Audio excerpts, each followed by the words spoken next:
Did you know the first Thanksgiving took place way back in 1621 in Plymouth, Massachusetts? A bountiful harvest led Governor William Barford to plan a festival to give thanks. Around 91 August, the Native American people indigenous to that region joined a 3-day feast which featured corn ration and fall. In 1789, President George Washington proclaimed November 26 as a day of national Thanksgiving. Fast forward to 1939, President Franklin Delano Roosevelt moved it up a week in a bid to boost the Christmas shopping season. See what? Talk about a New Deal. Then, in 1941, Congress officially declared Thanksgiving a federal holiday and it moved it back to the last Thursday of the month where it remains to this day. Okay, now let's get to the part of Thanksgiving that just might be the best part for some of us, the food. Did you know Turkey's most famous side dish wasn't even at the first Thanksgiving? We're talking mashed potatoes. Now, the root cause of this issue, potatoes are native to South America, and the spectacular spuds didn't make their way to North America until the 1700s. Pop quiz all shot. What is widely considered the first commercially successful accurate video game? Pong, Space Invaders, Pac-Man, or Asteroids? If you said Pong, you serving. Based on table tennis, Atari installed the first Pong machine in 1972 at a restaurant in Sunnyvale, California. It stopped working after just a few days because its coin box was jammed with so many quarters. As many of you head into a well-defined break this Thanksgiving, a lot of us might spend some time playing some video games.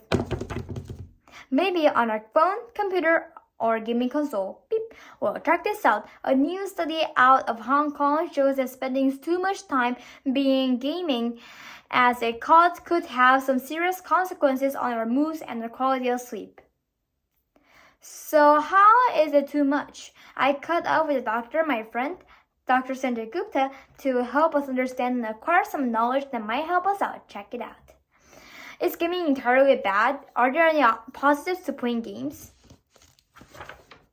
Yeah, I think there are, and they're starting to see more of that as you see more and more people for gaming. By the way, about 80% of people game, and about 4 in 10 people, 40% are doing it every day. So this is a very common thing. But I think it's surprising why people are doing it. And they're obviously doing it for the enjoyment of gaming. But overall, there are some real benefits. 72% are actually doing it to play with others. That kind of surprised me because you think of that as sort of a solitary activity. 42% say they actually made friends online. 32% say it helped their mental health. So, we're starting to get data on this because I think there were a lot of assumptions made about gaming, and now we're starting to see in real world. At the same time, there are concerns about attention and depression and overall impact on mental health in the long term. Alright, yeah, it's one of those things that it can create fellowship, right? Yeah. Someone who may be sitting right next to you, my neighbor and I, would call it broga instead of yoga. We are doing broga. Right. We're playing a game, spending some quality time. It definitely can bring people together even if we're in different states or countries. What is interesting to me, Koi, is that when someone starts gaming, they oftentimes are really quite attentive to that. And that can actually help with building those attentive areas of the brain.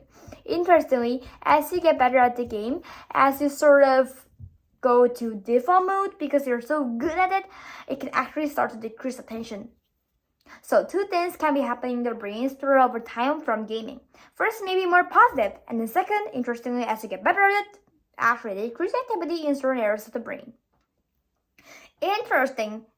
Let's dig more into that and talk about some of the downsides of binge gaming. Okay, we know some things in moderation generally maybe not bad for you, but when we're going all out all day to play a game, what are some of the downsides? I think the headline here is that when people are starting to border on what is unknown as a gaming use disorder, it typically means that they're no longer able to do things in their normal life without gaming getting in the way. I think that's the biggest thing is sort of matter. I'm gaming right now. Should I be doing something else? For students, obviously their homework, their sleep, their social interaction with family and friends, real life interaction. That's when you know it's typically a problem, and their threshold seems to be somewhere around 3 hours a day, so which is a lot. It's a lot of screen time just on the games.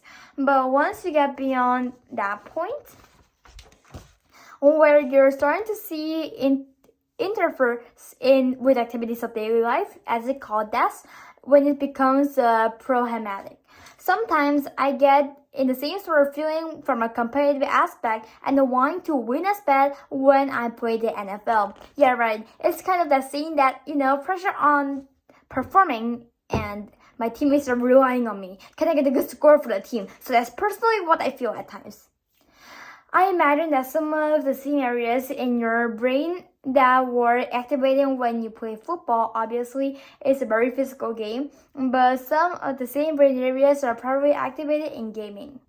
Show us what parts get activated or what kind of hormones might be released when you're playing games.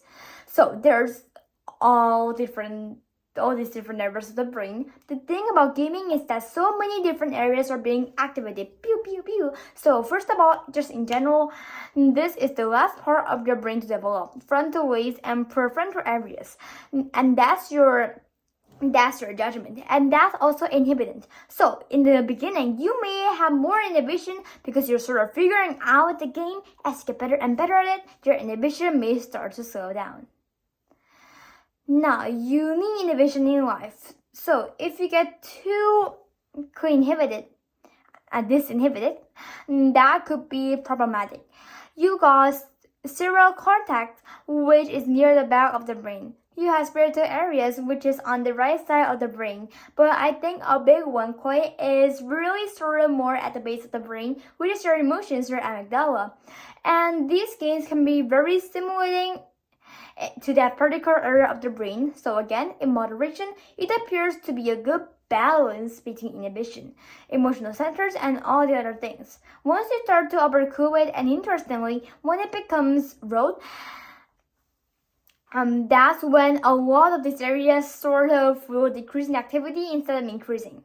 So that's a little contingentative, but that's essentially what seems to be happening over time. And for all the people out there, not as smart as you, who don't know what rote is, really quick. Rote, just routine, just something routine. Yes, learn something new every day. There you go, it's interesting. If you just look at games overall, puzzles overall, word puzzles, crossword puzzles, Sudoku, things like that, people think of those as brain training exercises, which they can be. I mean, they can actually make you better at, words or numbers or whatever it might be what you're doing. So I think that's probably the closest sort of difference, I think, between video games and those things is, again, video games are really designed through the imagery, through the way they move up you level to keep you hooked, to keep you addicted. I don't think people's ever been overly addicted to a crossword puzzle. Right, you sort of do it, you move on, video games are different. I love it. I get smarter every time I'm around you. I'm so glad our viewers get to enjoy you as well. I try not to be rote. You are the best. If I do, Sanjay, so myself. Today's story in a 10 out of 10 heartwarming holiday tradition that's helping those in need. Have you ever participated in a Friendsgiving? A group of friends in Rhode Island gather every year for the annual dinner. And over the last few years, they started using the gathering to help make the holiday season brighter for others. They built meal baskets for struggling families. Some burgers said they started during the COVID-19 pandemic, and the idea and the guest list has grown each year. 3 years ago, I said, maybe our friends will like to get in on the action, have a little party and stuff some baskets. Now, in a full-blown holiday assembly line, this year they knocked out 17 baskets complete with all the fixings, the dessert, and yes, even turkey. They deliver the baskets to families just ahead of Thanksgiving and say it's been an amazing way to come together to make their community a better place. You feel extremely good after delivering the baskets to people that are in need. It's a great feeling.